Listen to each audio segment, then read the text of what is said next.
राम राम राम राम। इतनी फीकी चाय कौन बनाता है भला? अरे तुम्हारे हाथ से जो भी चीज़ बनती है ना, वो हमेशा फीकी ही रहती है।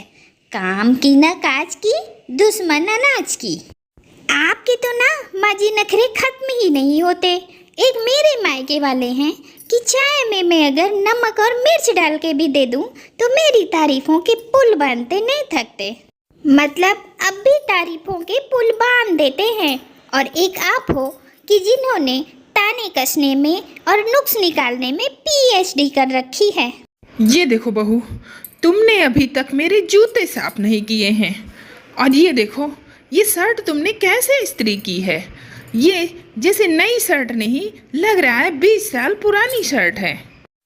क्या है पापा जी, मैंने पूरे 10 मिनट तक 10 बार इस्त्री घुमाई है आपकी शर्ट पर। अब मुझे नहीं पता ये कैसे सिकुड़ गया। और मेरे मायके में अपने पापा के कुर्ते की इस्त्री मैं रोज करती थी, पर उन्होंने कभी कोई नुक्स नहीं निकाला। सच में ससुराल है ही एक नेगेटिव पॉइंट। कुछ समझ में आया? ये कहानी है रश्मि की, जो हमेशा अपने मायके की तारीफों के पुल बांधा करती थी और सबको टोंट मारती रहती थी। रश्मि की ससुराल में सास कोकिला, पति रवि, जेठ अमृत, जिठानी नीता और ससुर श्यामलाल थे। सुबह सवेरे 6 बजे जिठानी नीता बेलन से थाली बजाते हुए रश्मि के पास आती हैं। चलो चलो उठ जाओ देवरानी साहिबा, सुबह हो गई। अरे आ गई आफत। रोज सुबह सुबह मेरा अलार्म बन के क्यों आ जाती हो नीता दीदी? आपकी शक्ल सबसे पहले देख कर ना मेरा पूरा दिन खराब हो जाता है। क्या बोली तुम? कुछ नहीं, ऐसे चिल्लाएंगी आप तो हार्ट अटैक आ जाएगा मुझे। फिर आपको खामखा उम्र भर जेल में चक्की पीसनी पड़ेगी। मैं तुम्हारी सारी चालें जानती हूँ। तुम जानबूझकर लेट उठती हो ताकि सारा काम मुझे करना पड़े, लेकिन नहीं, अब से तुम्हें रोज सुबह 6:30 बजे उठना पड़ेगा और मेरे साथ सारा काम करना पड़ेगा। एक मेरी कल्पना दीदी हैं जो मुझे सुबह देर तक सोने देती थी। मैं आपको दीदी कहती हूँ, पर आपके अंदर गुण तो सारे दुश्मनों वाले भरे हैं। चलो आप, आती हूँ मैं।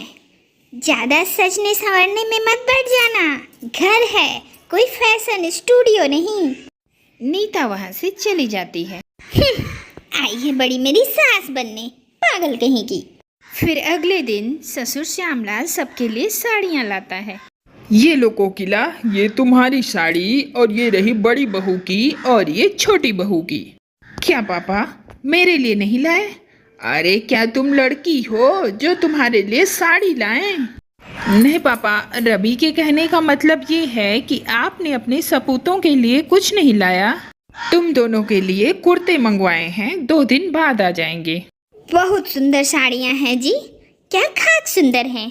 आप लोगों को फैशन और स्टाइल के बारे में तो कुछ पता ही नहीं।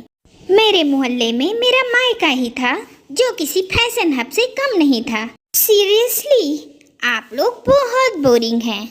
सबको रश्मि की बातों पर बहुत गुस्सा आता है। रश्मि ऐसे ही अपने ससुराल वालों को ताने मारती रहती और अपने मायके से तोलती रहती। रश्मि एक फैशन डिजाइनर होती है और उसके पास बहुत सारे ऑर्डर आते हैं और वह अपने प्रोफेशन से बहुत सारे पैसे भी कमाती है। फिर एक दिन कोकिला रश्मि से पैसे मांगती है। रश्मि बहू, मैंने एक चीज़ ऑर्डर की है, मुझे 500 रुपये दे दो। वो डिलीवरी बॉय दोपहर तक आ जाएगा, मैं शाम तक तुम्हें वापस कर दूंगी। तेरे बाबूजी या रवि या अमृत से लेकर। हाँ, आप नीता दीदी से तो मांगोगी नहीं। मैं थोड़े बहुत पैसे कमाती हूँ तो उसमें आप मुझसे मांग रही हो। अरे मुझसे ज़्यादा तो पैसे नीतू दीदी ने छुपा कर रखे हैं। और ये क्या नया चस्का लगा है आपको? इस उम्र में बूढ़ी औरतों को तो मंदिर की घंटियों से ही समय का पता चल जाता है। और आपको ब्रांडेड वॉच चाहिए? ये लो, रखो 500 रुपये। मेरे मायके में आज तक किसी ने मुझसे 1 रुपये नहीं मांगा, और एक आप। रश्मि कोकिला को गुस्से से पैसे देकर वहाँ से चली जाती है। बाप रे बाप, इस लड़की के दिमाग में सचमुच भूसा ही भरा है। इस लड़की का मायका मायका ही था या किसी पागल खाने से उठा लाए हैं, भगवान ही जाने। ससुराल में मायके जैसा प्यार ढूंढ रही रश्मि अब दिन प्रतिदिन और ज़्यादा ताने देने लगी अपने ससुराल वालों को। रश्मि के मायके में उसके मम्मी पापा, बहन, बड़ा भाई और भाभी थे। रश्मि अपने मायके में 1 हफ्ते के लिए रुकने जाती है। हेलो एवरीवन, हाय। अरे ये क्या, सबके सब मुरझाए हुए फूलों की तरह क्यों लग रहे हो? और तो और इस बार आप लोगों ने मेरे वेलकम बैक के लिए ना तो कोई सजावट की है और ना कोई सरप्राइज प्लान किया है। और माँ, वेयर इज द आरती की थाली? हाँ हाँ, अभी उतारती हूँ तेरी आरती। अरे रीता बहू, जा तो जरा आरती की थाली ले आ। रीता मुंह बनाकर आरती की थाली लाती है और रश्मि की माँ उसकी आरती उतारती है और फिर सब अपने अपने कमरे में चले जाते हैं। सबके उतरे हुए चेहरे देखकर रश्मि थोड़ी देर सोच में पड़ जाती है। फिर वो इतना नहीं सोचती और वह अपनी माँ और पिताजी के साथ बातें करने लगती है। और रश्मि बेटा, ससुराल में सब ठीक है ना? वहाँ सब ठीक है। और आप लोग बताइए, आप लोगों की फैमिली ग्रुप पे मैं कितने मैसेज भेजती हूँ, पर आप लोग हैं कि कोई जवाब ही नहीं देते। आप लोग सच में मुझे भूल तो नहीं गए ना? क्या मैं सच में आप लोगों के लिए पराया धन हो गई हूँ? अरे नहीं नहीं रश्मि बेटा, ऐसा किसने कहा तुझसे पगली? ये क्या माँ, मैंने तो सोचा था आप लोग मेरे लिए मेरी पसंदीदा आइटम बनाओगे और लाओगे, पर ये क्या? जो बना है चुपचाप खा लो, ज़्यादा नाटक मत दिखाओ। अरे खा लो ना यार, इतना क्यों बड़बड़ कर रही हो? गुंजन भाभी, आप मुझसे ऐसी बात नहीं कर सकती। और तुम मेरी बीवी से ऐसे बात नहीं कर सकती। छोटी बच्ची हो क्या जो तुम्हारी खातिरदारी करे? 4 दिन के लिए आई हो, खुशी से रहो और फिर चली जाना। रश्मि उदास हो जाती है। फिर अगले दिन उसकी माँ उसको 7 बजे उठा देती है। ओह माँ, इतनी जल्दी क्यों उठा रही हो?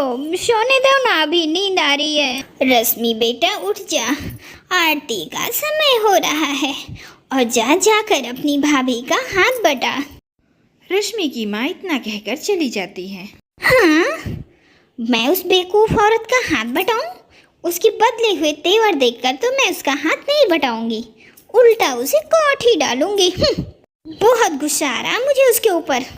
रश्मि को अपनी भाभी रीता का हाथ बटाना पड़ता है और रीता जानबूझकर रश्मि से और काम करवाती है और रश्मि काम कर करके थक जाती है। अब बस। ओह गॉड, इतनी रोटियां मैंने अपनी लाइफ में कभी नहीं बेली जितनी मैं यहाँ आकर बेल रही हूँ। पक्का ये मेरा मायका ही है ना, या मैं किसी और घर में आ गई हूँ?